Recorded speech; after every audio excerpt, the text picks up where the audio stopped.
Our next speaker is Professor David Townend. He's Professor of Health and Life Sciences and Jurisprudence at Maastricht University in the Netherlands. I was given a little bio, and I have to read it. I'm sorry, Dave, because it's so interesting. His theoretical work in legal philosophy focuses on the relationship between law, ethics, and manners. He is particularly interested in the formal politeness of the late 17th and early 18th century Britain and its potential for modern governance. Wow, that's interesting. His practical social legal work focuses around the governance of personal data and health and mechanisms of ethics review in the life sciences, and he chairs the ethics review equivalence task team of the regulatory ethics workstream and the data protection task force as well. So welcome, David. He's going to be talking to us about the potential for an international code of conduct on health data. Thank you, Bertha. Thank you, Bertha. Thank you for the invitation to come and talk. The stuff on politeness is entirely theoretical, I can assure you. Right, I want to carry on from where Jennifer was talking about the nature of and the use of data protection here, and I'm going to try and make an argument that the GDPR is something that we should be really hopeful about. A message of hope from lawyers. Gosh, that's something. So we know that data protection is an international legal safeguard for privacy in personal data sharing. It's the one we're going to use. It's been in the canon since the late 1970s. We've been thinking about this. There's a sort of common conceptual framework emerging. What I'm talking here is about law. It's not about a common framework in ethics. The Ethics Review Equivalency Board, hopefully one day we'll be able to come and have a positive message from the ethics group as well. But today is a positive message about data protection because I think the interpretation of data protection law can become a facilitator for our research, not a barrier. And the General Data Protection Regulation from 2016 is a real opportunity for that. It's a regulation, so it has direct effect in the member states, all 28 EU member states' law. And you can see from the text that it has a lot of understanding of processing for health research. Pulled out of the fire at the last minute, you might say, but it's there. So it's often in the recitals, it's often in the explanatory note of the text, more than it is in the articles or the rule. So that's a bit of a problem. And there's an enormous amount of reliance left on supervisory authorities and some conceptual discretion left in the text. So really, we have to ensure that the interpretation of the regulation realizes the opportunities available in that regulation for us by connecting it to scientific practice, to global standards, and to public perceptions, which is really where we as the Alliance, the Global Alliance, come into our own with this, because we have a lot of that stuff on hand to contribute. How can we actually achieve this? Well, within the regulation, under Article 40, there is an opportunity to create effectively sectoral codes of conduct that would go to the Data Protection Board and then end up being approved by the European Commission. So essentially secondary legislation, if you like, of how to interpret the regulation, which is a massive opportunity. And the BBMRI, which is the Biobanking and Biomolecular Resources Research Infrastructure, and the BBMRI, ERIC, with the European Research Infrastructure Consortium element. So an EU-funded project is taking the lead in drafting a code for that data-intensive, data-sharing work in health research. And I'm very pleased to say that we have some seats already at that table. So we're involved in the drafting stage and in the commentary stage. So this could be the opportunity to actually make data protection work for data sharing. And that's the first message. Data protection law can be a global regulatory regime because it's already there in place. that facilitates data sharing and data-intensive research, and the GDPR could be the opportunity to move closer to that sort of idealistic standard. Well, I thought it'd be more, the more excitement generated by that one. Whoa, yes, there we are. So let's go to the structure, because it would be good to see just how we're going to put that. Yeah, you're right to be skeptical. How are we going to pull this out of the hat? Well, I like to make this little temple thing that shows the loveliness of data protection. Basically, at the bottom, we've got the fundamental data protection principles. Things like the security of data, processing for defined purposes, appropriate data for the purpose. So we've got a number of principles. And then onto that, we have the first pillar of data protection, which is you have to have a route to lawful processing, which might be informed consent, or it might be the interests of the data controller, or so long as they don't interfere with the fundamental rights and freedoms of the data subject, or it might be the public interest. So there's a range of routes to lawful processing. Alongside that, the second pillar is the notification provisions. Because essentially, in order to be able to operate any of their rights, the data subject needs to know that processing is going on. Now, that doesn't mean it necessarily means informed consent. What it means is you have to be able to tell them. Okay. And at the top of the lovely temple is the data subject's rights, the right to know what data is there, the right to know what processing is going on, perhaps the right to withdraw. It's interesting that a number of those rights are sort of tempered if it's research. So it's not necessarily a problem.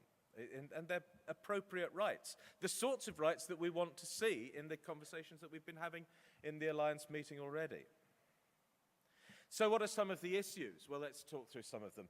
Informed consent. This is about facilitating foreseen data-intensive data sharing health research from the initial setup. Now, the foreseen stuff is the stuff we know we're going to be doing. Of course, the question is how broad or specific does the consent need to be? Because if it's very narrow, that can cause us all sorts of problems. This is one of those moments where the article, the rule, if you like, sets things up in quite a narrow way, whereas the recital allows, in the case of health, for a broad consent. So that's one of the points we've got to get right in the Code of Conduct. Another one that's emerging, and we're beginning to hear a lot, is how long does a consent last for? And this idea of refreshing consent, which is perhaps more problematic for us. But we have to address it, and we have to make a robust argument for why health processing might be a little different. The next one is what happens about secondary processing of data. Now, this is for unforeseen secondary processing. That's the stuff you've not set the whole project up for in the beginning. For unforeseen secondary processing, does the first consent cover that secondary processing? In other words, is it compatible, a compatible purpose with the original purpose? Now, the articles, as they were in the previous law, the Data Protection Directive of '95, the articles are somewhat unclear, which is unfortunate. But at the last minute, the recitals produce a rather more positive spin, because it says processing for compatible purposes is allowed, and applied health research, not just theoretical health research, but applied health research, is presumed compatible. Now, that's a real way forward for us, I think. If we can get that into the Code of Conduct and understood in practice, this could make data sharing a real possibility through data protection. If that compatibility is exhausted, is reconsenting people for unforeseen secondary processing the only alternative? And if so, under what conditions? That's a real problem for us, isn't it? Because do we really have to go back to the whole cohort and get everybody to sign up again? Because that's very difficult. I think our first part is accepting that when we're signing people up, or when we're looking for routes to lawful processing, there's not just one route for each purpose, that there's lots of routes going on. and then arguing that instead of changing horses, perhaps from informed consent to public interest or whatever, we are simply shifting the emphasis on the routes to lawful processing that were gathered, that were used to process the data in the first part. So using some of the other routes to lawful processing for unforeseen secondary processing of already gathered data, for example, the public interest. So there's a way forward that might not mean reconsenting. The next problem is one about identifiability. How should we treat data that are taken from a data set of identifiable personal data that remains as identifiable personal data, but then we've stripped out the identifiers and passed it to another researcher or somebody else? And that's quite a common practice, isn't it, amongst us? But it's seen as a little problematic in data protection circles. So we have an identifiable personal data and set and non-identifying data drawn out of it into a research set, if you like. But of course, the problem is that if you can go backwards and you can actually identify people because the coding still, the identification still remains. So what's an effective firewall? Are there ways of actually protecting this so that even though the identifiable personal data set exists, you can use this model? Well, there's some question as to whether that is actually possible within data protection circles, but the regulation requires that it's the reasonable likelihood of re-identification that comes into play. We have to get a solid, robust definition of that that's a realistic definition. Of course, the problem there is that that's working, if you like, within a contained data set. What about linkages to external data sets? And we've heard to effect re-identification. Again, reasonable likelihood needs to be identified carefully here. Other elements that we can be quite excited about are impact assessments.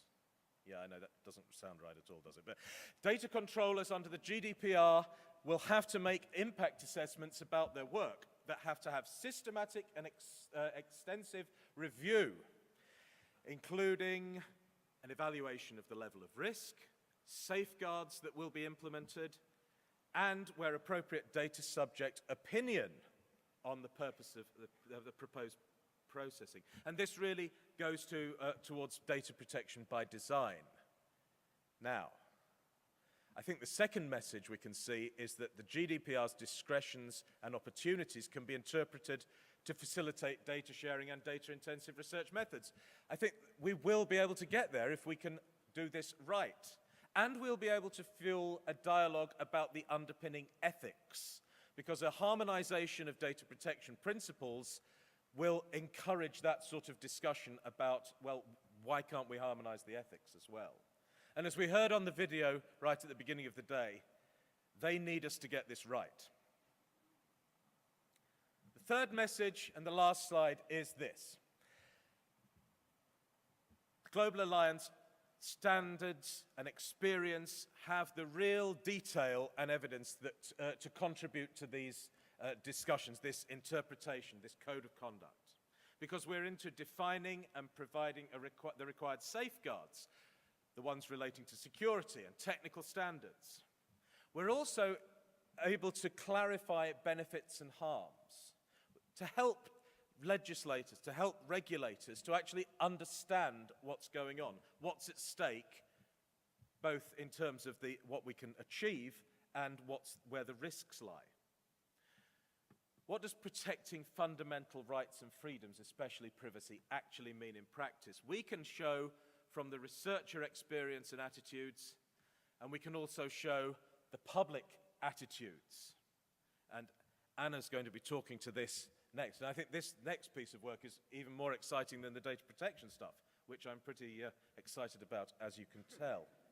And the other thing that I really like about this is that this isn't just for the EU. Because if we can contribute to this discussion about the GDPR, it becomes part of a discussion about data protection globally. And of course, the GDPR, if it's going to make any sense, has to key into the international debate, the global debate. We can't just have the EU sitting there on its own with its own sort of rules that are completely outside the rest of the discussion. So it's very important, as much as you can, and I know you will do now because you're so excited about it, to join in with this debate, to share experiences about what it's like to be researching in the area, how exciting the results might be, how frustrating the barriers can be, but where the goals are and how we're going to be able to help. Thanks very much for listening.